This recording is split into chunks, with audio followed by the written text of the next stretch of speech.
I, hey there, whoever's out there. This is just kind of an interesting experiment that I'm just experimenting each time I do this, create this podcast, this YouTube podcast. So here we go again. It's the night after Christmas, and all through the house, things are pretty quiet, which is pretty good. I'm going to call this Suddenly Single and Sailing Through the Seasons. Um, my friend and I did one about, Thanksgiving and kind of the before, during, and after of that. And we'll probably be doing that again about Christmas.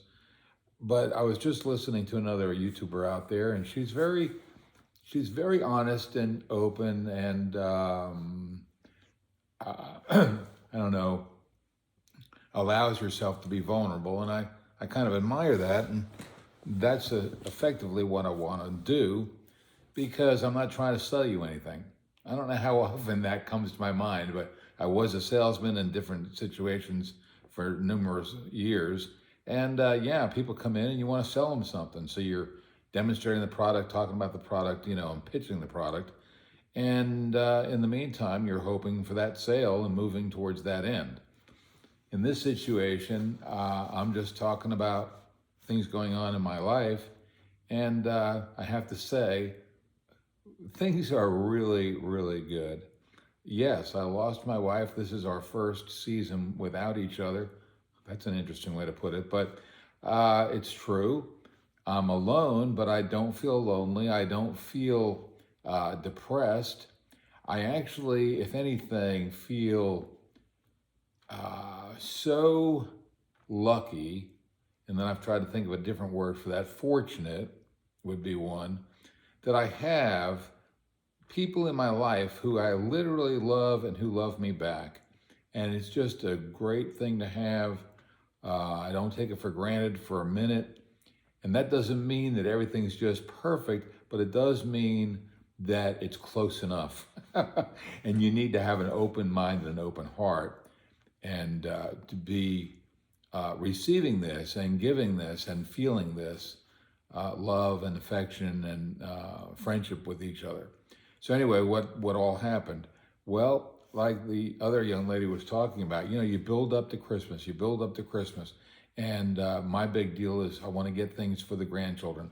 I want to get a gift that they want, but somehow a gift that is that I consider meaningful on some deeper level or some useful level or whatever. So I talked to my daughter about it. What do they like? What are they into? What's going on?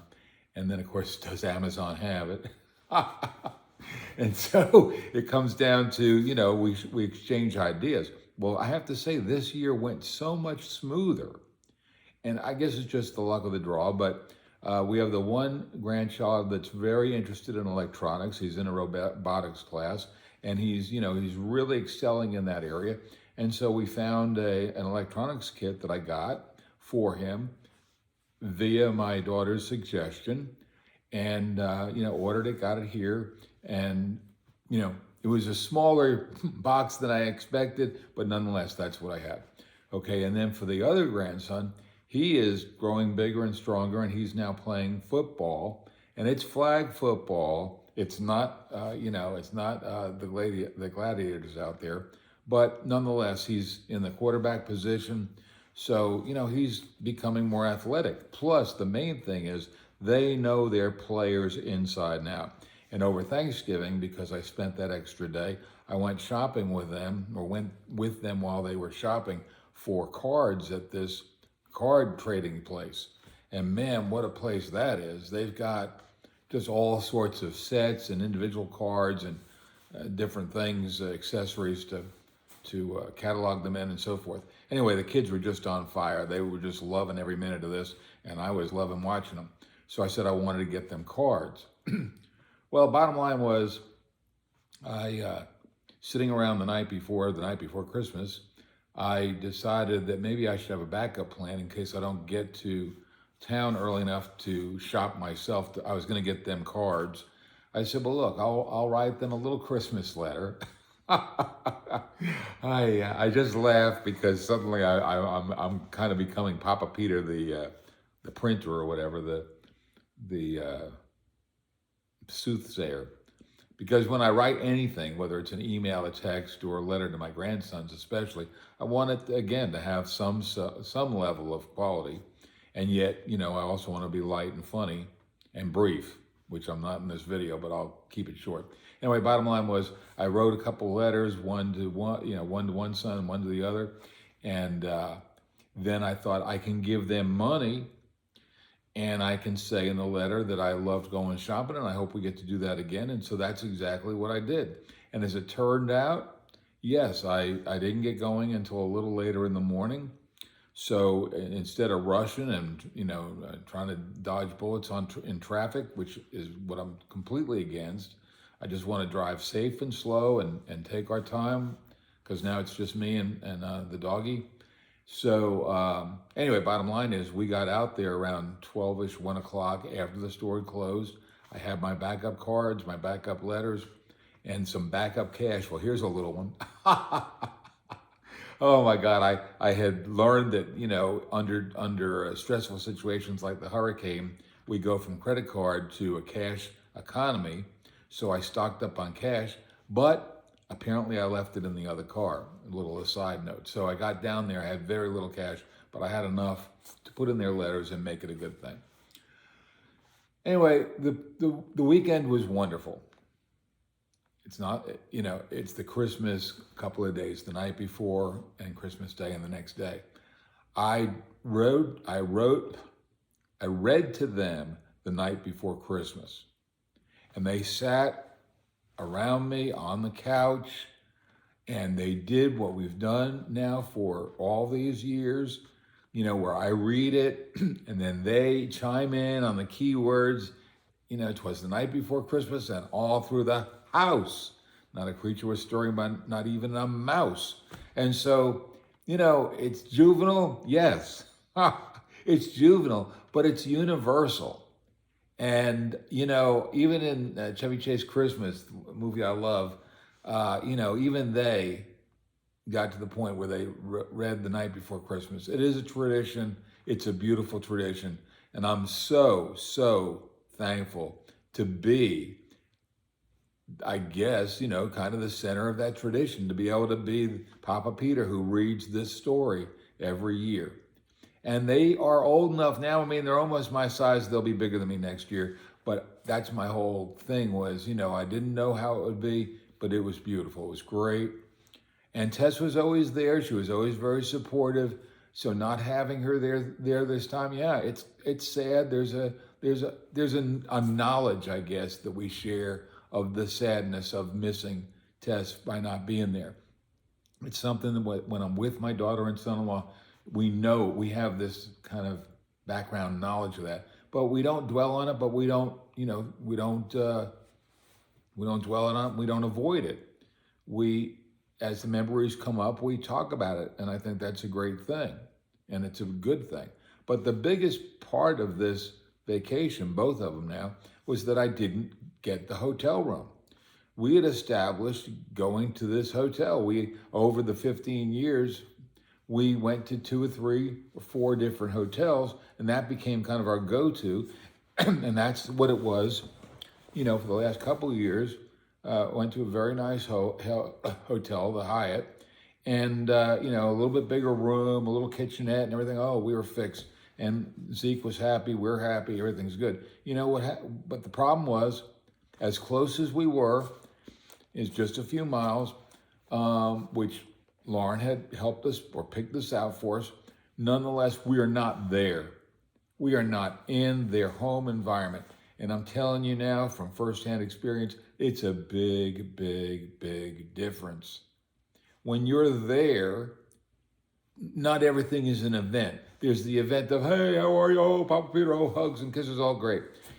All that is good. But once that dissipates, then you're just kind of there, and you blend in the background and watch them be themselves, be their family, how they carry on with each other, how the boys might fuss with each other, how they play together, fuss, fight, whatever kids do.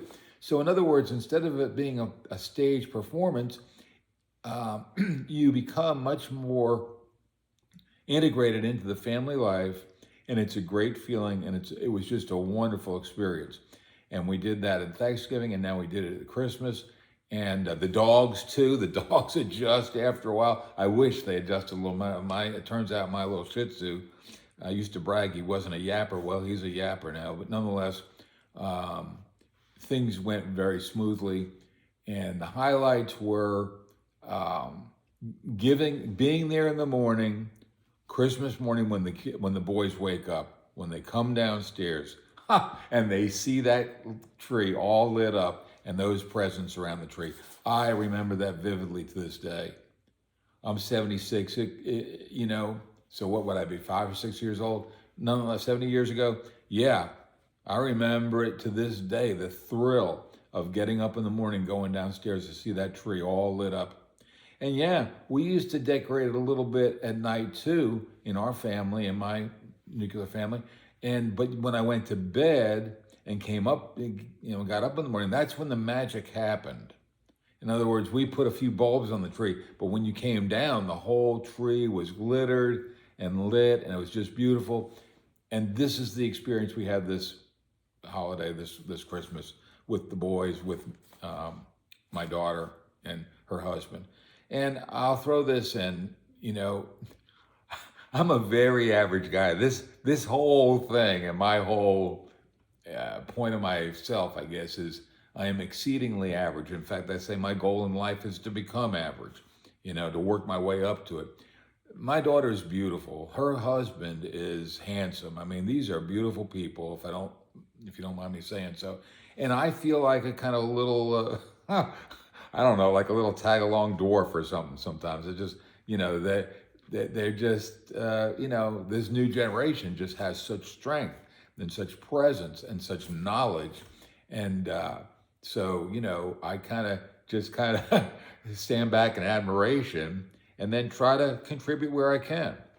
And they're very loving towards me, and it's a very, very great experience. Suddenly single and sailing through the holidays. I did not put up a tree this year. I was not going to put anything up. It was going to be all when I get to, Lauren's, I'll see her, all their stuff, which I did. But I ended up doing, putting up things on the mantle, a few special decorations, and I have to give credit to one of my dear friends that I've been communicating with via email and texting and now talking on the phone. And she was very supportive and encouraged me, two things. Encouraged me to put the decorations up, but also encouraged me to stay with Lauren.